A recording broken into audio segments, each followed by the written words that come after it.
Muy buenas tardes.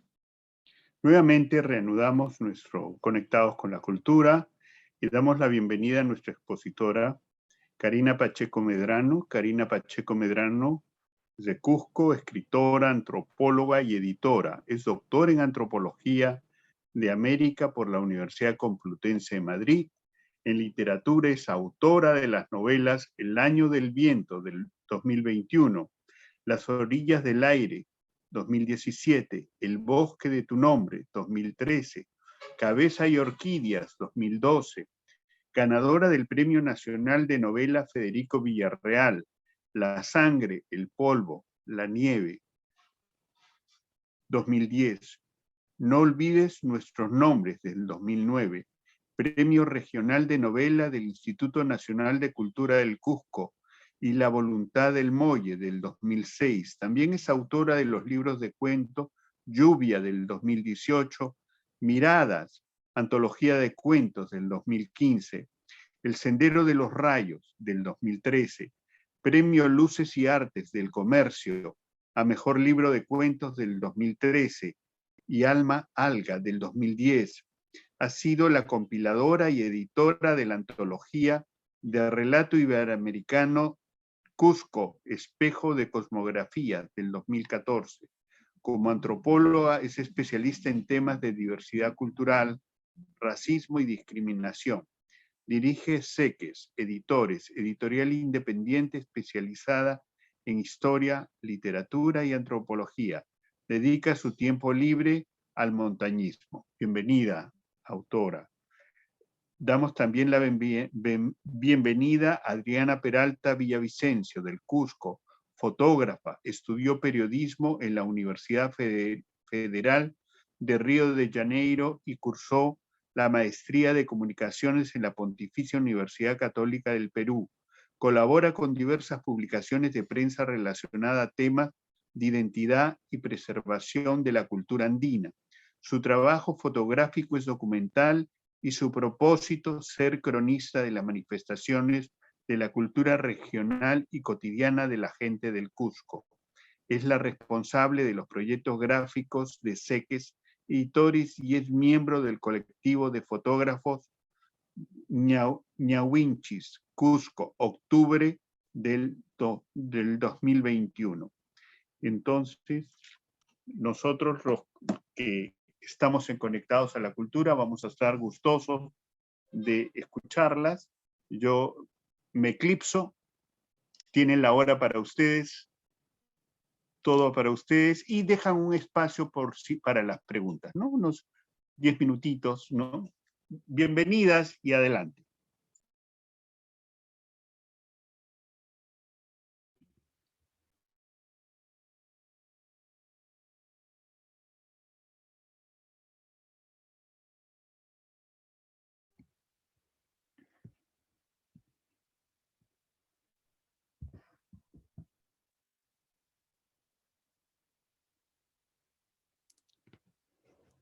Hola, Cari, ¿me escuchas? Sí, te escucho bien, Adri. Buenas noches, gracias por la invitación. Cari, es un gusto estar acá contigo a través de la pantalla. Es raro un poco verte así porque siempre hablamos directo. Pero bueno, bienvenidos esta noche. Vamos a hacer creo yo, un viaje en el tiempo, ¿no? En razón de que nuestra querida amiga Karina acaba de publicar El Año del Viento, que yo acabo de terminar de leerlo y la verdad que todavía estoy impactada por, por, por todo lo que esta novela está significando para mí. Todavía la estoy procesando y es interesante porque yo como Nina, como una de las protagonistas, y como Karina, soy de la misma generación. Entonces en la novela he reconocido lugares, personajes, momentos y me identifico un montón con Nina, porque al igual que ella, en el año 1981, que Karina señala como el año bisagra, un año en el que comienza a generarse un giro dramático en la historia de nuestro país. Yo también tenía 10, 11 años, me movía en el Cusco como se movía Nina, que para mí es Karina también. Iba al cine Victoria, veía casi las mismas películas que ella. También iba a patinar al Parque del Trébol, qué sé yo, podría haberme cruzado con Bárbara, Bárbara y Nina, que estaban por ahí. Entonces, me identifico mucho con ciertas situaciones, personajes, y además me da la impresión de que los conozco, ¿no, Cari? Porque en muchos personajes, o sea, muchos personajes los vengo reconociendo, incluso a Cora, la perrita. Y se me hace muy familiar, ¿no? Muy familiar, independiente de lo dura y fuerte que es la historia, ¿no? La historia que viene detrás. Entonces, para mí también ha sido un viaje. Karina me ha agarrado de la mano, literalmente, y me ha llevado a un viaje a través de la historia.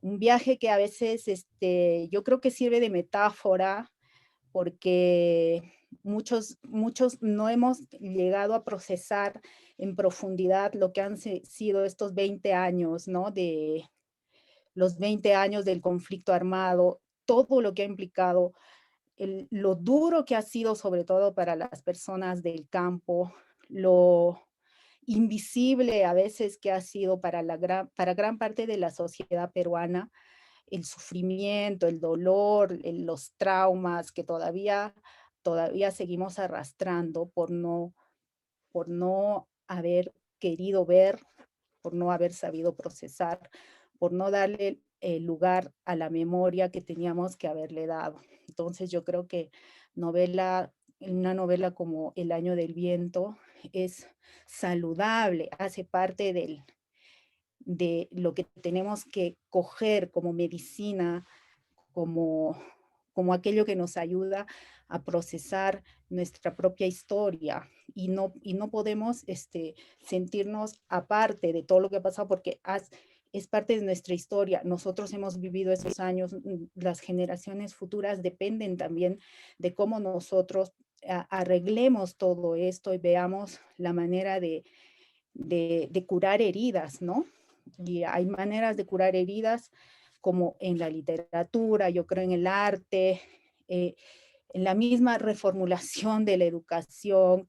Nos hace falta conocernos mejor, mirar, aunque sea doloroso, mirar nuestro pasado, los traumas que no queremos asumir, que tenemos dentro como sociedad, para poder seguir adelante. Vivimos en un país hermoso, rico, con una diversidad increíble de recursos y gente valiosísima, y hace falta que lazos, ¿no?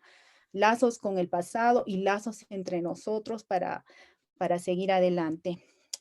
Cari, entonces yo te agradezco esta historia porque otra vez nos hace replantearnos, cuestionarnos temas fundamentales, y además como siempre reconozco en ti el hecho de valorar nuestra Pachamama, a la mujer, la fuerza, la fortaleza que también nos dan los elementos y siempre están presentes en tus obras. Así que bienvenida a esta pequeña entrevista.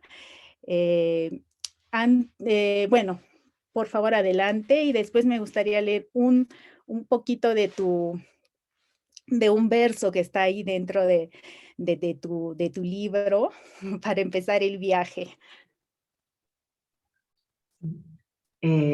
Muchísimas gracias, Adri, por este preámbulo tan bonito y tan íntimo a la vez. Y muchas gracias al sistema de bibliotecas de la USIL por darnos la oportunidad de compartir. Acá las dos estamos en el Cusco y quizás una de las cosas buenas de este tiempo de Zoom es que nos permite trascender fronteras y entonces hemos podido escuchar hace unos días por ejemplo, a Denise Vega, que estuvo desde Chimbote, que nosotras dos estemos ahora desde Cusco dialogando en vivo y paradójicamente, como señalaba Adriana, siempre hablamos en vivo y ahora nos vemos a través de la pantalla, pero creo que eso no corta el flujo de lo íntimo. Así que gracias por esta posibilidad y por seguir apostando por la cultura y por los diálogos de cultura que tanta falta hacen en nuestro país, ¿no?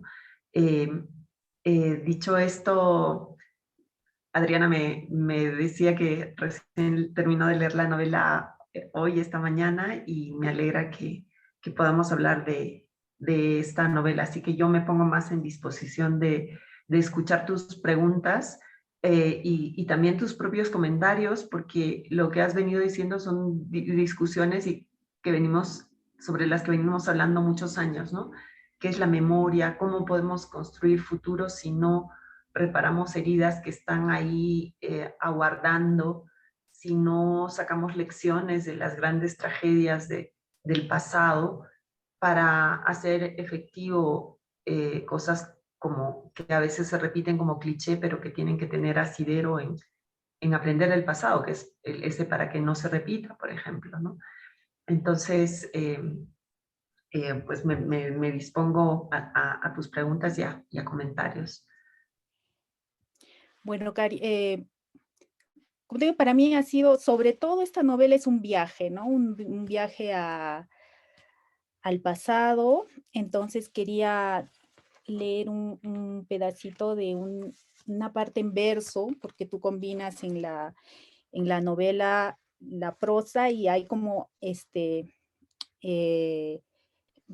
partes en verso, ¿no? Que un poco dan un poquito de aire a la historia, ¿no? Habla una voz, digamos, omnisciente y relacionada al tema del viaje, ¿no? Porque la protagonista, Nina, de pronto, por circunstancias, tiene que afrontar un retorno al pasado, ¿no? Un viaje para encontrarse para saber qué pasó, ¿no? Con el personaje principal de la novela. Entonces, voy a leer un pedacito acá que dice: todos vuelven, Nina, es inevitable. Viste ese cartel y todavía no tomarás el camino a Humara. Sabías que te aguardaba, incluso si no hubieras subido a un avión para regresar al Perú, desde el día en que viste un reflejo de Bárbara al otro lado del mundo, empezaste a volver, ¿no? Es un retorno. Y así empiezan los viajes al pasado. Antes de tomar un carro, un tren, un avión, un caballo, un barco, empiezan con la primera idea de volver, retornar, regresar, mirar el pasado, volver, aunque duela, aunque después ese deseo se apague, aunque el cuerpo no vuelva. En las noches tus sueños ya te habían llevado hasta Humara, aunque nada reconocieras del camino, porque el mundo ha dado muchas vueltas, el regreso ya estaba echado, sin marcha atrás. Es todo un viaje la novela, ¿no? Y Humara, no conozco a Humara, pero es un hombre que parece, no sé, real maravilloso. Es el lugar donde comienza y termina de alguna manera el viaje, ¿no? Bueno, en realidad termina, pero ya no voy a hacer spoilers, pero regresas al encuentro de esa amiga, ¿no? Regresa Nina al encuentro de la amiga. Entonces ahí hay toda una serie de eventos, situaciones dolorosas, que son de alguna manera una metáfora, ¿no? De lo que nos pasa en la sociedad, como sociedad. Quería preguntarte, a ver, para empezar, ¿cómo así pensaste en esta historia? Si ya la tenías ahí dando vueltas en tu cabeza? Sé que te guías mucho por sueños y acá se habla mucho de sueños. Este, ¿Cuál es ese tu universo para haberla creado? Bueno, yo como cita ese fragmento de la novela que citaste, creo que el pasado no resuelto siempre nos convoca, eso acá a nivel personal como a nivel colectivo. Entonces, muchas veces queremos siempre estar mirando hacia adelante, siempre estamos proyectándonos hacia adelante, sin darnos cuenta que las cosas sin resolver del pasado siempre nos tiran para atrás. Entonces, siempre desde que era chica me quedé un poco traumatizada, como ocurrió con mucha gente de Cusco, ese año 81 cuando mataron a un estudiante, Marco Antonio Ayerbe Flores, en medio de unas protestas por el alza de pasajes. Y claro, había sido una muerte tan violenta, tan brutal, que todo el mundo hablaba en Cusco en ese momento de la muerte de este chico de 19 años. Y, y no sé por qué, siempre la historia me había remecido de niña. Supongo que eh, cuando somos niños y estamos entrando a la adolescencia y empezamos a ver el mundo con todas sus luces y sombras, y ocurren hechos como este que conmocionan y de los cuales todo el mundo habla, se te queda muy impregnado. Entonces, ese año, el 81, cuando mataron a este chico acá en el Cusco y luego el ministro renunció en un acto que hoy ya no hay ese tipo, hay muy pocos de esos políticos hoy en día que asumen la responsabilidad política de hechos deleznables, ¿no? Creo que fue el último ministro del Interior en renunciar por la muerte de un estudiante y asumir lo que había sido, digamos, un crimen policial. Y, y bueno, era todo eso, y al mismo tiempo ese año, digamos, en el Perú no se entendía, ahora todo el mundo habla de Sendero Luminoso, el terrorismo, pero en esa época, incluso hasta el 81, todavía se pensaba que eran unos petardistas, se seguía pensando que era un grupúsculo que nada más haría, y al mismo tiempo se cocinaba algo feroz, terrible, y la represión que vino luego fue brutal, ¿no?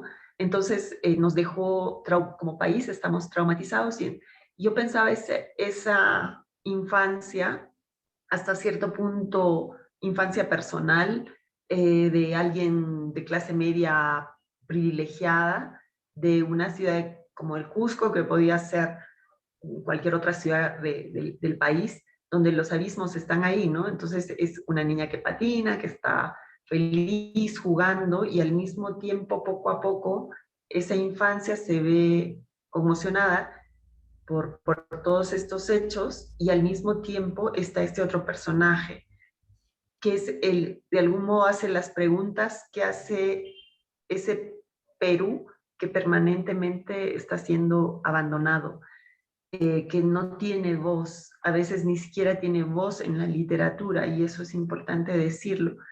Yo soy una mujer que ha asistido digamos, ha tenido una buena educación, que tengo acceso a la escritura y que puedo narrar cosas, pero cuánta gente que, digamos, ha vivido en carne más propia y directa eh, la violencia, no solo esta violencia política, sino otros tipos de violencia, no tiene acceso a lo escrito, ¿no? Entonces, había esta fractura entre esta niña que escucha un poco esas historias y esta prima lejana que viene de otra realidad totalmente distinta y le empieza a cuestionar en lo que no quiere ver. Y entonces, y luego esta chica desaparece. Entonces, ¿qué pasa? ¿Por qué no nos hacemos preguntas? Y ese era un poco el germen, ¿no?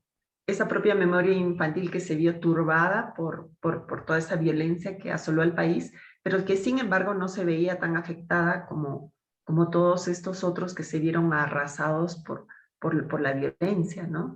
Entonces, por la violencia más cruda, porque digamos, en las ciudades hemos vivido la inflación, hemos vivido el miedo a los coches bombas, que no deja de ser un trauma, pero no hemos vivido en comunidades donde de pronto en la noche podía entrar Sendero Luminoso y llevarse enrolar a los chicos, matar a las autoridades de unas maneras muy brutales, y que luego que vinieran las Fuerzas Armadas en búsqueda de Sendero y consideraran que a la hora de buscar a tres podían arrasar con toda la comunidad y podían imponerse en el nombre de salvar a la patria, podían arrasar igualmente con comunidades.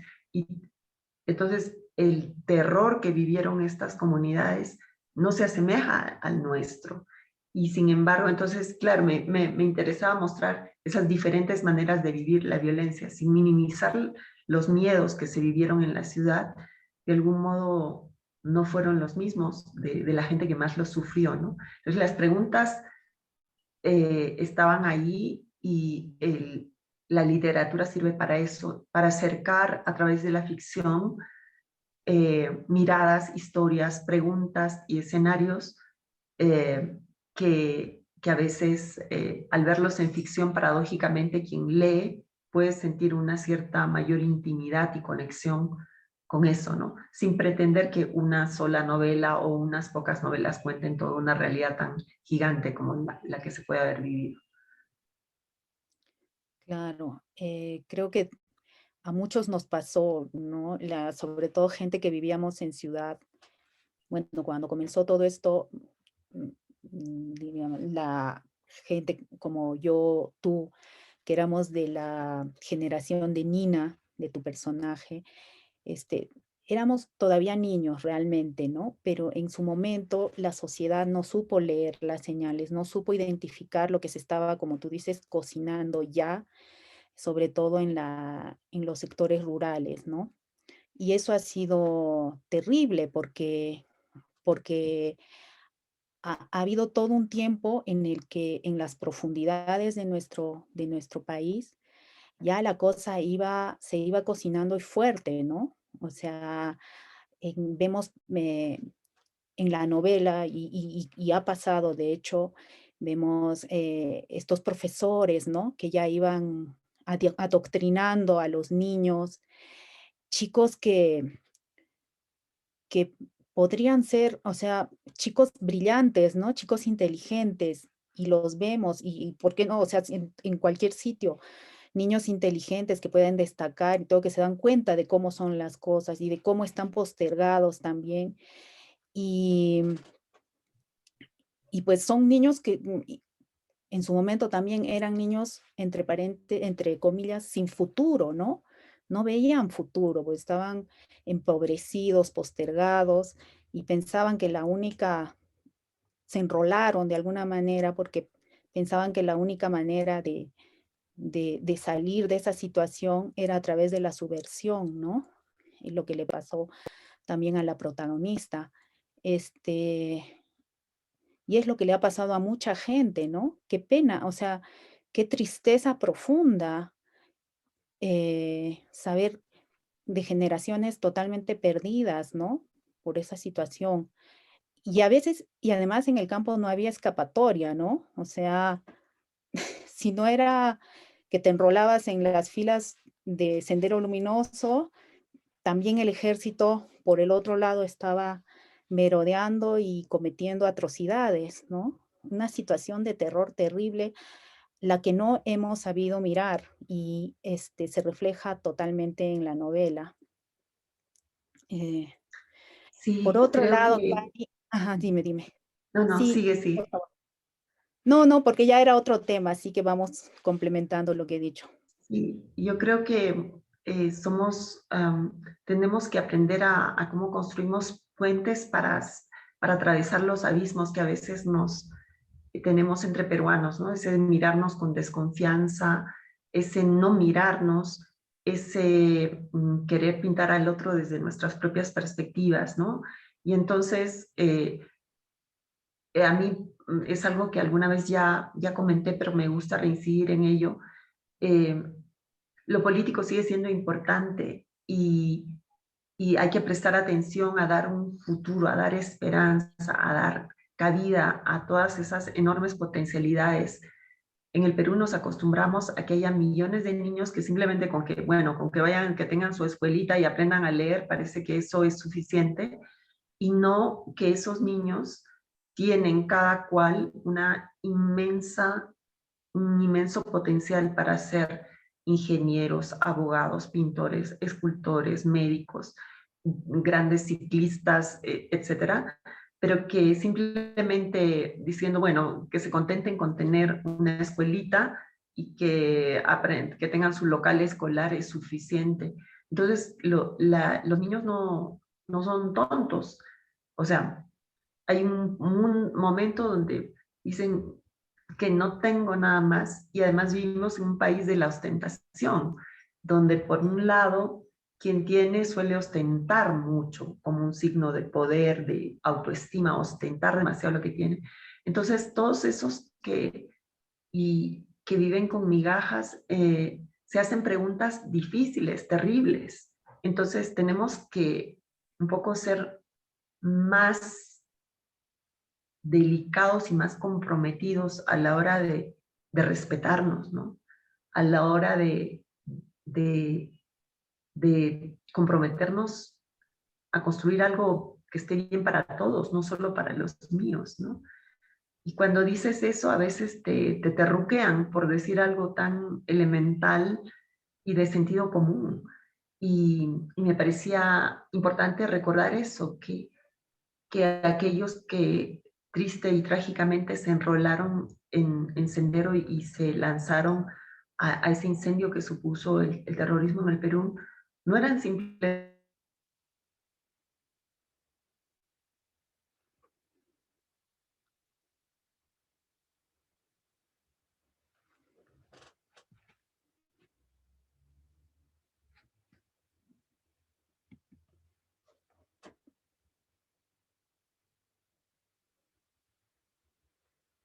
como para acercar con mayor o menor calidad esas preguntas y tratar de abrir miradas y sentimientos y dejarnos un poco inquietos. Entonces, creo que de eso se trata esta novela y de eso se trata en general la literatura. Es decir, mm, hacer que abramos nuestras ventanas a otros mundos, a otras historias, sean del tipo que sean, ¿no? Y hacernos preguntas, no quedarnos simplemente con finales que nos dejan indiferentes. Mm. Sí, y la cosa es que también todavía nos sigue interpelando tu historia, porque hay cosas que no se han resuelto, ¿no? De hecho, no se han resuelto. eh, Muchas siguen igual, o sea, ¿qué hemos sacado de todos estos años, ¿no? En los que tendría que haber habido un cambio para que la historia no se repita, ¿no? Para que no vuelva a generarse esos sentimientos de postergación y de revuelta. Todavía vemos que el campo está postergado y esos niños brillantes e inteligentes y capaces de un futuro brillante, siguen igual, ¿no? Todavía vemos profesores que van de lunes o llegan lunes o martes, no sé, se quedan miércoles y jueves y ya se están volviendo a su casa, o sea, hay un descuido increíble, ¿no? De la educación en el país y creo que es uno de los pilares de crecimiento en una sociedad, ¿no? Eh, Sí, Igual en la salud y como también tu novela tan vigente y tan conectada con el pasado, vigente digo porque también la sitúas en este tiempo de pandemia, ¿no? Y todo lo que hemos estado viendo como resultado de un falso crecimiento económico, ¿no? Cosas que definitivamente no se han resuelto y que son básicas, como la salud y la educación. Y en este tiempo, casi 2 años de pandemia, este, tiempo totalmente perdido en lo que es educación prácticamente. Imagínate, si en las ciudades ya es difícil, cómo será en la zona rural, ¿no? Con los niños allá. Entonces, sí, sea en la literatura, los medios de comunicación tienen un rol importante, eh, de estarnos exigiendo, ¿no? Cambiar las cosas, cambiar para mejor. Sí, o sea, la novela se escribe desde un presente ambientado en Madrid, y de algún modo el trazo, el proyecto de la novela era ese, ¿no? Es decir, el personaje narrador iba a estar como yo iba a estar en Madrid. Ahí tendría un encuentro con un personaje que le obliga a hacerse las preguntas que no se ha hecho respecto a alguien que desapareció. Y en ese, claro, ese era el proyecto, ya tenía yo trazada la novela, y en eso se cuela la pandemia. Y entonces muchas de las preguntas y desgarros que dejó la pandemia en el proceso del año 2020, claro, se van haciendo como un juego de espejos con este Perú de fines de los 70, inicios de los 80, y entonces hay la sensación de, parece que no hubiéramos cambiado nada, y así como al principio, igual en el Perú de los años 80, nadie que entendía qué pasaba y cada uno hacía cosas disparatadas sin querer ver lo que ya se venía cociendo. Igual, o sea, nos ha agarrado eso no solo en el Perú, sino en todo el mundo, que primero no se quería creer la magnitud de lo que vendría con la pandemia, la magnitud de muertes, de contagios, pero también durante años se ha venido diciendo, el Perú está descuidando su sector público en salud y educación. No puede ser que un país con tanto crecimiento económico, ¿para qué tanto crecimiento si no se invierte más en hospitales públicos, si no se garantiza una educación, no solo escuelita, sino que haya educación de calidad? Sin esto no vamos a ninguna parte, siempre vamos a estar ahí sobreviviendo, siendo mano de obra barata en vez de potenciar todo lo que hay que potenciar, ¿no?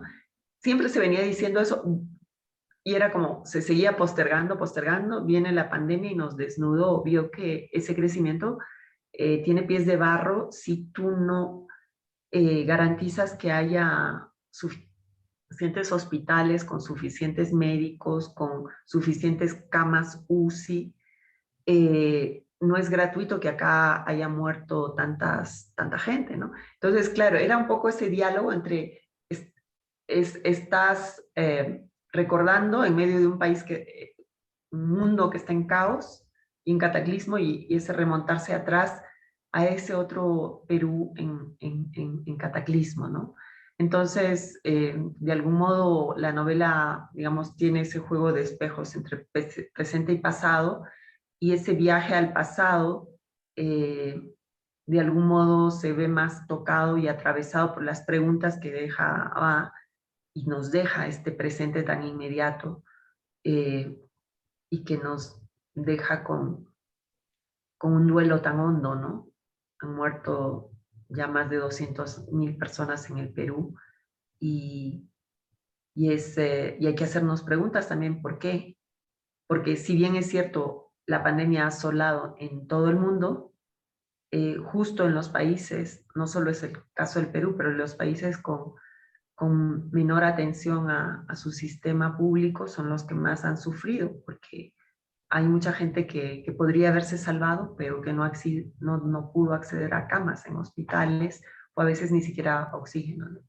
Entonces, a mí me gusta que las novelas interpelen, que las novelas sirvan para hacernos preguntas, y también de algún modo que en términos íntimos y personales es importante, creo que saquemos a relucir nuestras diferentes memorias. No hay una sola memoria, hay muchas memorias, y, y creo que no se puede uniformizar una sola memoria, y es bueno hacer preguntas que vayan más allá del cliché y vayan más allá de respuestas fáciles, de blancos y negros, ¿no?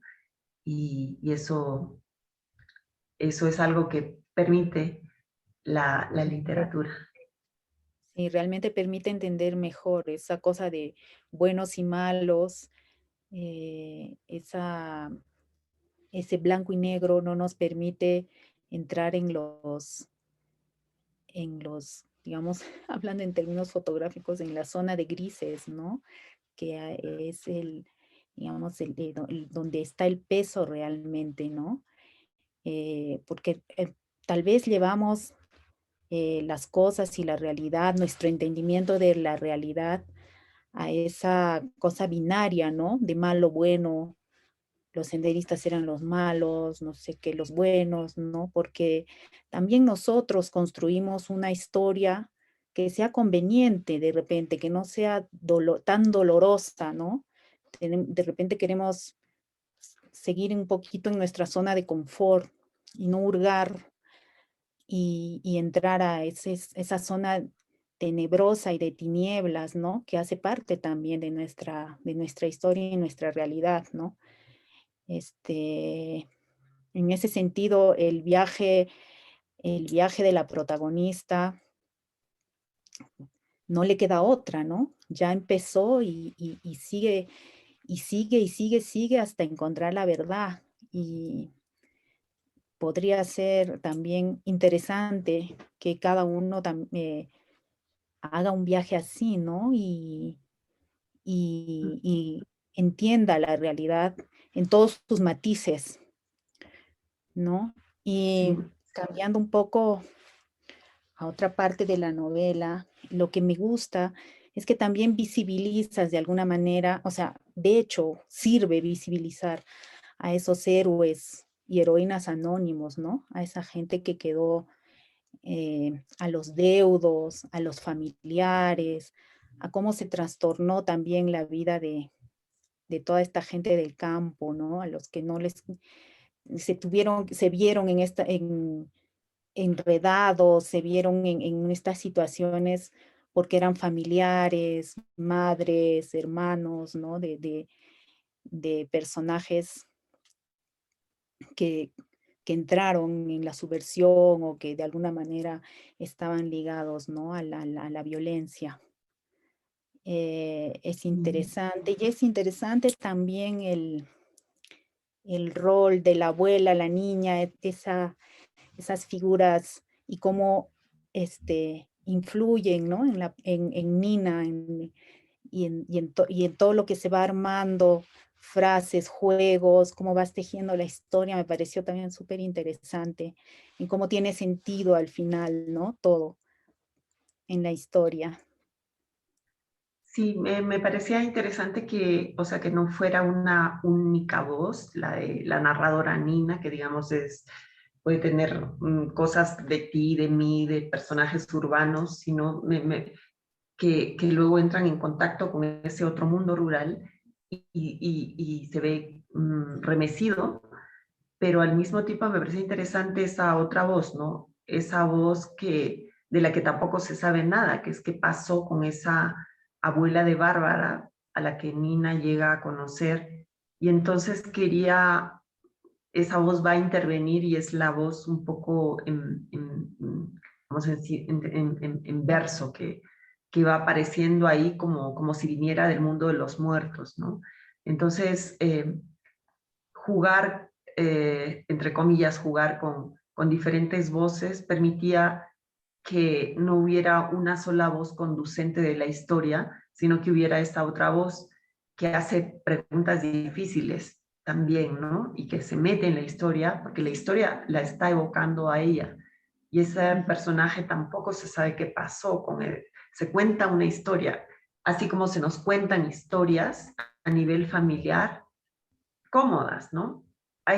No sé por qué tienen los padres esa vocación de sobreproteger a los hijos, incluso cuando ya son grandes, y las historias difíciles de una familia en general muchas veces no se cuentan. No se quiere contar la historia dolorosa, no se quiere contar la historia vergonzosa, no se quiere contar la historia peligrosa. Y sin embargo, las chicas, los chicos, pueden darse cuenta que hay algo que no se ha contado. Y en el momento que empiezas a tomar el hilo para llegar a eso que se ha mantenido oculto, no necesariamente tergiversado, pero simplemente oculto, o en algunos casos tergiversado, en efecto, empiezas a entender mejor el mapa de tu vida, el mapa de tu familia, el mapa de tu mundo. Y entonces me parecía interesante que esa voz que parece venir del mundo de los muertos y que interviene en momentos con ese lenguaje inverso, haga preguntas difíciles y recuerde también y recuerde otras cosas desde otro ángulo. Entonces, la literatura permite eso y eso es algo súper rico, ¿no? Yo soy antropóloga y los antropólogos tenemos la obligación, cuando escribes en antropológico, de narrar las voces, lo que te dicen tal como son. En cambio, la literatura da la opción de imaginar cómo sería el lenguaje de un muerto, el lenguaje de alguien que está esfumado, desaparecido, el lenguaje incluso puedes incluso hacer hablar a las piedras en un momento dado, para que cuenten otras historias, para que el retrato de algo sea más polifónico, con más voces, con más matices y colores. Me Claro. parece que están haciendo preguntas, pero bueno. Sí, están haciendo preguntas acá, justo con relación a las familias. Acá Luis Miranda te pregunta, buenas noches Karina, ¿crees que las familias son un espacio para dialogar sobre nuestra historia nacional? ¿Piensas que eso puede ayudar también a destapar nuestras historias familiares y ayudarnos en nuestros procesos? Es enriquecedor escucharlas, Karina y Adriana. Justo lo que más o menos estabas comentando, Cari. De repente quieres cerrar con otras ideas al respecto.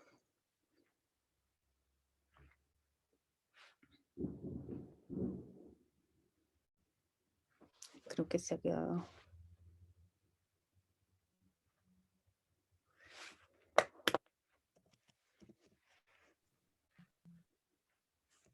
Estos temas y de muchos otros, ¿no?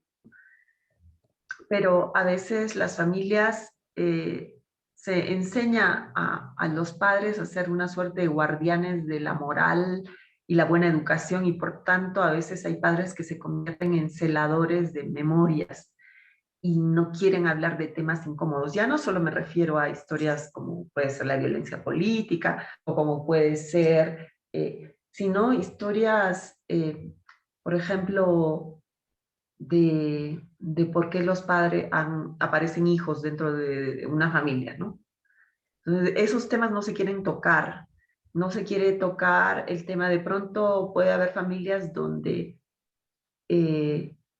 la madre o el padre o el hermano estuvo metido, no sé, en algún crimen, en algún delito, y no se quiere hablar de esos temas, y sin embargo, esa sombra está ahí, por más de que no se hable de ella, ¿no?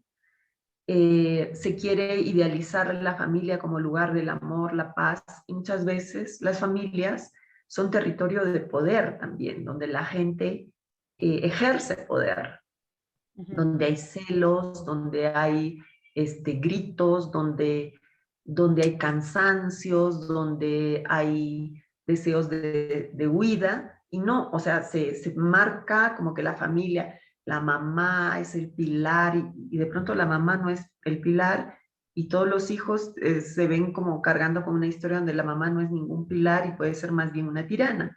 Pero no, de eso no se habla, o viceversa, puede ser el padre. Entonces, creamos una suerte de, vivimos en una constante idealización de la familia perfecta, y la verdad es que no hay familias perfectas, nunca las ha habido, ni en el Perú ni en el universo, o no, al menos no en el planeta Tierra, ¿no? Más bien las familias son el teatro del mundo donde se nos puede enseñar mucho de amor, pero también podemos aprender cosas terribles, como a callar, a silenciar, a aguantar, a reprimir. Y entonces creo que como se nos enseña tanto que hay que cuidar la familia, como que todo el mundo está tratando de hacer una suerte de equilibrios sin darse cuenta que en el momento en el que se abre una ventana, de pronto va a haber un estallido, pero luego va a ser el momento de recomponer las cosas sobre pilares ciertos, no sobre idealizaciones. Y, y es bueno hablar de estos temas, Claro. porque es bueno conversarlo, ojalá, pero lamentablemente creo que no todas las familias estarán dispuestas a hablar con franqueza de sus secretos, ni hablar con franqueza de sus memorias, ni hablar de sus interrogantes, de sus preguntas sin respuesta. Mm. ¿No? Claro, y lo tóxico, creo yo, de esta situación es que eso se extrapola a un nivel más macro, ¿no? Y a nivel de sociedad puede suceder lo mismo. No queremos ver cosas oscuras, duras, ¿no? Como sociedad, y eso se refleja de alguna manera esa protección que en un lado pueden ser los padres, ¿no? La gente que se cela de esos temas tabú, pueden ser los medios de comunicación, ¿no? O en la misma educación o cómo se plantean las cosas, ¿no? Entonces la gente como que no es consciente, una especie de esquizofrenia, ¿no? Social, que no sabes bien dónde situarte, ¿no? Si las cosas no están claras. Y también eso creo que habría que tratarlo de alguna manera, ¿no? Sí, yo creo que se extrapola exactamente como tú dices, es decir, y de hecho también es cierto que hay que muchos peruanos y peruanas ven al Estado como una suerte de alguien que pone orden. Ujú. Yo no tengo responsabilidad de nada, voy a votar y nunca voto asumiendo que también tengo responsabilidades, entonces que se encargue, sí, ¿no? Y por otro lado, muchas veces el Estado, los medios, propalan como verdades únicas que no se cuestionan.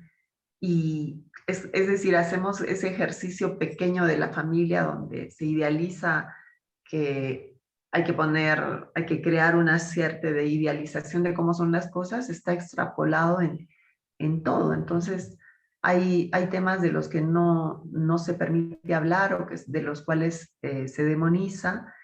El de la violencia política es uno de estos, ¿no? Es decir, eh, no se habla de por qué surgió Sendero, ¿no? O no se quiere hacer memoria y entonces eso también se convierte en un caldo de cultivo para que hoy en día haya muchos jóvenes que ni siquiera saben quién fue Abimael Guzmán, ni el enorme daño que le hizo al Perú.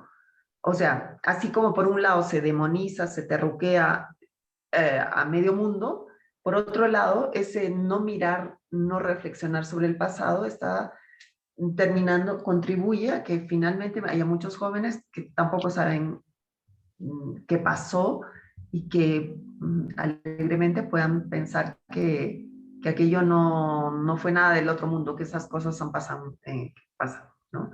Entonces, la educación en ese sentido es fundamental, ¿no? La labor de las universidades debe ser no solo construir especialistas para el mercado, sino gente que haga grandes preguntas. Y de hecho, ahora estamos de hecho, hablando con miembros de una universidad y recordar que en el mundo los mejores arquitectos, los mejores ingenieros, los mejores médicos son gente que también sabe muchísimo de literatura, de arte, de pintura, de diversidad cultural, de historia. Es decir, ese bagaje amplio de las humanidades ha nutrido y sigue nutriendo la cabeza de los grandes creadores. Entonces, cuando tú hiperespecializas, simplemente, bueno, como tú eres ingeniero, solo te vamos a dar de ingeniería, estamos de algún modo mutilando las múltiples otras ventanas de apertura al mundo, al conocimiento y a la creatividad que cada ser humano tiene. Entonces, la educación y repensar el Perú, hacernos preguntas sobre el Perú, tiene que ir más allá de los clichés de los blancos y negros, hacernos preguntas sobre la historia, que salgan de la banderita, es la bandera, de qué es el Perú. El Perú no es ponerte un polito con la raya roja, el Perú es Marchar. conocerlo, ¿no? Muchas veces dentro del Perú se viajan con más atención a conocer. Muchos peruanos cuando viajan a París o a Roma o a Londres, van a sus museos, tratan de aprender el inglés, de conocer un poquito cómo es el país al que van a ir antes de ir. Y sin embargo, cuando viajamos dentro del Perú, no tratas de aprender unas palabras en Ashaninka cuando vas a la selva o de Shipibo, no tratas de saber cómo piensa la gente del Perú. A veces ni siquiera se van a los museos ni se trata de saber de su pintura, de su cultura. Es como que el Perú fuera una cancha abierta donde no hay cultura fuera y no prestamos la atención, el respeto y el cuidado cuando viajamos al Perú interior, no, el mismo cuidado, respeto y atención que cuando vamos al Louvre o al British Museum en Londres o no sé, ¿no? Al Museo Etnológico de Berlín. Y si vamos ahí, lo vemos con ojos abiertos. Y cuando viajamos por el Perú, es como que viajamos a divertirnos, a hacernos la foto, sin prestar atención a la inmensa riqueza y a las inmensas historias que hay en cada pueblo del país. Claro, y es increíble la sabiduría ancestral que albergan nuestros pueblos originarios, ¿no? Y tan ligada además a la naturaleza, con tanto respeto, y eso para nada se valora. De hecho, en este tiempo de pandemia, el abandono terrible en los hospitales, el miedo de llegar a un hospital porque mucha gente, sobre todo la gente de comunidades y todo sabía que, o de pueblos donde no había un hospital que llevara la carga, ¿no? De manera efectiva, no querían ni llegar a los hospitales porque sabían que en realidad ahí iban ya a morir realmente, ¿no? Y de hecho hubo todo un trabajo comunitario, de gente que hizo el soporte en comunidades de la selva, ¿no? El Comando Matico, gente que aplicó sus conocimientos de plantas como pudo, fue mucha más efectiva incluso en ese momento tan duro, para sacar adelante el problema, ¿no? Porque definitivamente no se podía confiar en las instituciones de salud pública, ¿no? Para nada.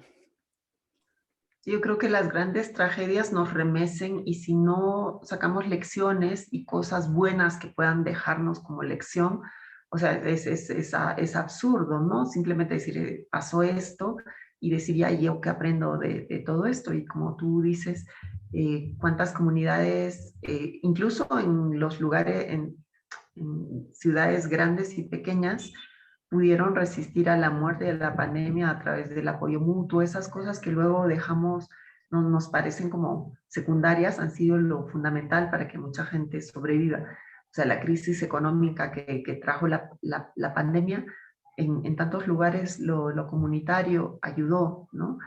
Y cuántas veces, o sea, lo hemos visto a falta de un Estado que respalde a quien estaba en situación de gravedad, la movilización, lo veíamos incluso por redes sociales en el mundo urbano, de, no sé, había gente que había entrado al hospital o que necesitaba medicamentos y se mueve esa cuestión comunitaria, ¿no? Es decir, somos un país que es capaz de movilizar lo comunal ante la desgracia, pero que, ¿cómo hacemos para que ese sentimiento de hermandad que en momentos surge ante la tragedia, no lo recordemos cuando está pasado, ¿no? Entonces, yo creo que este tiempo y esta mirada del presente a ese otro pasado cataclísmico también en otro sentido, eh, nos deja preguntas, pero también lecciones. ¿Qué cosa es importante? Y qué podemos rescatar de lo bueno que hemos sacado de nosotros en medio de esta desgracia, qué podemos sacar de aprendizaje, qué nos ha permitido y qué nos permite sobrevivir. Y Y eso, creo que esas también son preguntas importantes Sí, para no quedarnos solo con lo trágico. sí, mira la pertinencia de tu novela, ¿no? En este momento nos lleva a pensar en diferentes aspectos, ¿no? Sean a nivel social, a nivel personal, a nivel de memoria, de cómo las cosas siguen igual, qué hemos cambiado, de qué nos hemos hecho cargo y de qué no.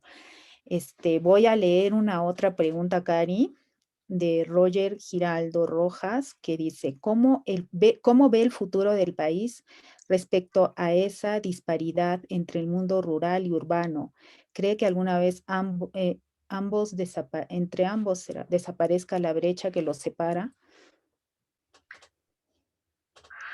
Eh, o- Ojalá ocurriera. Ahora, yo creo que para, para un factor elemental para acercar lo urbano a lo rural y lo rural a lo urbano es atendiendo mejor el mundo rural.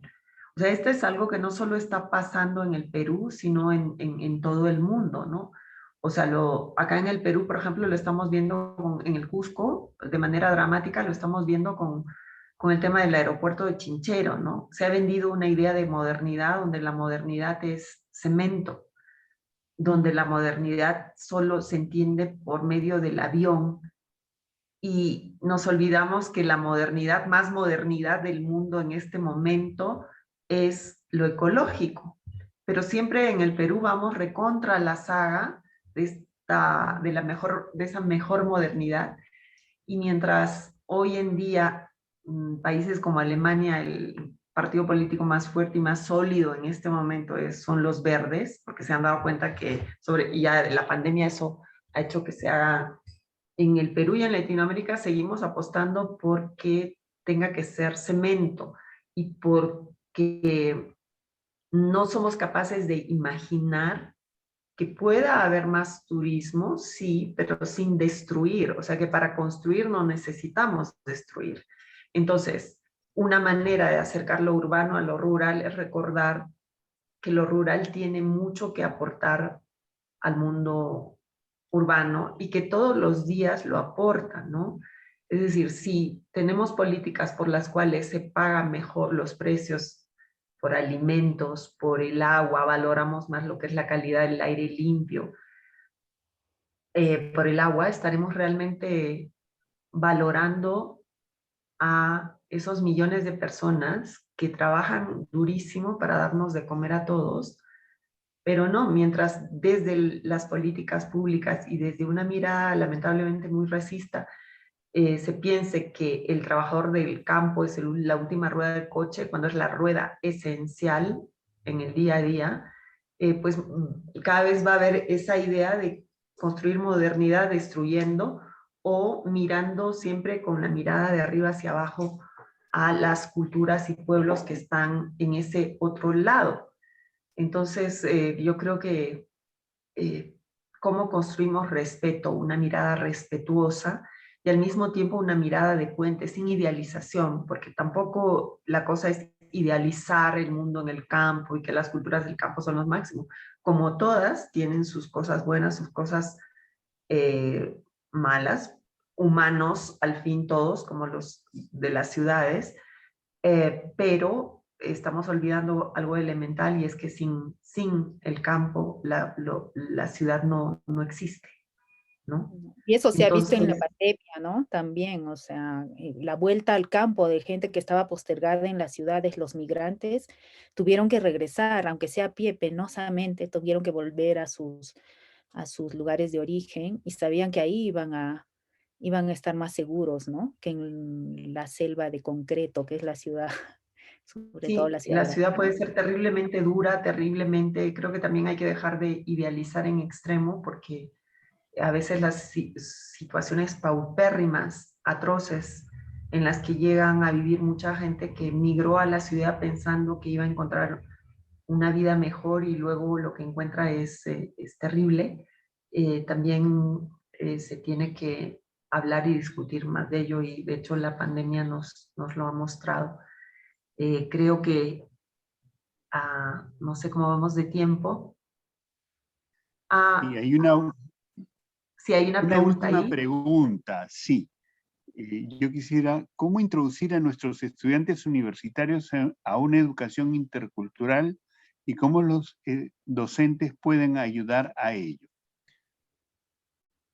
Bueno, yo creo que, bueno, no soy experta en el tema, pero creo que hay que recordar a los estudiantes la riqueza inmensa que hay en cada una de las muchas otras culturas que hay en el Perú, ¿no?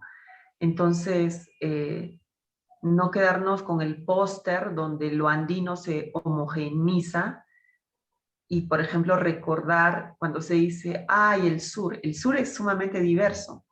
Puno es una región riquísima, es un mundo aparte, que tiene dentro del propio Puno una diversidad cultural gigantesca, y Cusco es distinto y cada región es muy rica y cada región tiene una riqueza cultural muy grande, y recordar, empezar por ahí, por decir que no se puede homogeneizar lo que es el propio Perú dentro dentro del propio mundo amazónico. La diversidad es inmensa, ¿no? Hay, hay cosas que pueden ser comunes. Lo común quizás es un poco más de respeto hacia la naturaleza, y de pronto en lo intercultural recordar que la diversidad cultural nos enriquece, y que así como vamos con mucho interés de aprender el inglés, de aprender de las historias y de cómo se vive de pronto en Estados Unidos o en Francia o en Alemania o en Italia, que tenemos la suerte de vivir en un país donde esa diversidad gigantesca que a veces uno encuentra en muchos países de Europa, esa diversidad gigantesca la tenemos en un solo país, y que hay que mirar ese país que tenemos con respeto, y como que cada una de esas diferentes culturas tiene mucho para enseñarnos, ¿no? Entonces, creo que pasa por recordar algo que se puede saber teóricamente, pero que es muy rico con la experiencia de vida. Es decir, no hay que enseñar lo intercultural como algo de teoría, sino como algo de práctica. Y en este sentido creo que el cine, está la literatura, obviamente las literaturas regionales son muy ricas, pero sobre todo el cine y el arte, la pintura y el cine, los cines regionales están dando a conocer mucho de lo que se hace en el mundo, ¿no? O sea, de hecho, por ejemplo, la película Huayna hecha por un muy Sí, joven director de Puno hace unos años, es una joya. Y cuando yo la vi y luego coincidió conversando con Marco Curátola, que es italiano, porque vive muchos años acá en el Perú, coincidíamos en que cuando la vimos, y él escribió un texto largo, y es una historia ambientada en una pareja de viejitos que están viviendo ya sus últimos momentos muy solos en la puna de una zona de los Andes, pero esa historia de amor y de final de vida parecía un diálogo con la película Amor francesa de un año antes. Eso es lo intercultural, darnos cuenta que hay cosas que nos unen, que son universales y que pueden estar retratadas en un sitio y en otro, y que el arte nos permite entender que estamos unidos, que lo que nos es humano nos es común a todos, y que situaciones como la vejez, el nacimiento, la vida, la muerte, el amor, el abandono, son cuestiones universales, y aprender a leerlas con diferentes lenguajes, en diferentes idiomas o en diferentes estilos, enriquece nuestra mirada, ¿no? Muchas gracias. Le damos el paso al director de la biblioteca, Celso González, quien quiere saludarlas, darle las gracias a Adriana y a Karina personalmente, y también porque va a moderar la siguiente mesa. Adelante, por favor. Buenas tardes, ¿qué tal, Karina? Ha sido un honor tenerte en nuestro evento. Te agradezco mucho dar tu tiempo, tu espacio, para compartir un poco toda esta experiencia, ¿no? De esta nueva narrativa de Perú Profundo, que toca temas que han pasado un poco desapercibido, que es el tema de la guerra contra el terrorismo y también de esa vivencia interior que tiene las personas y que no se retrata bien en la narrativa peruana, ¿no? Y nada, agradecerte por compartir este espacio y creo que ha sido muy provechoso para todo el público. Muchas gracias. Bueno, muchas gracias a ustedes por la invitación, gracias a Adriana por ser mi interlocutora hoy y bueno, espero que, que sigan adelante con este ciclo de Conectados a la Cultura que es tan interesante. Ok, gracias Karina, gracias Adriana. Un fuerte abrazo y esperemos tenerla Gracias, presencialmente. gracias a ustedes.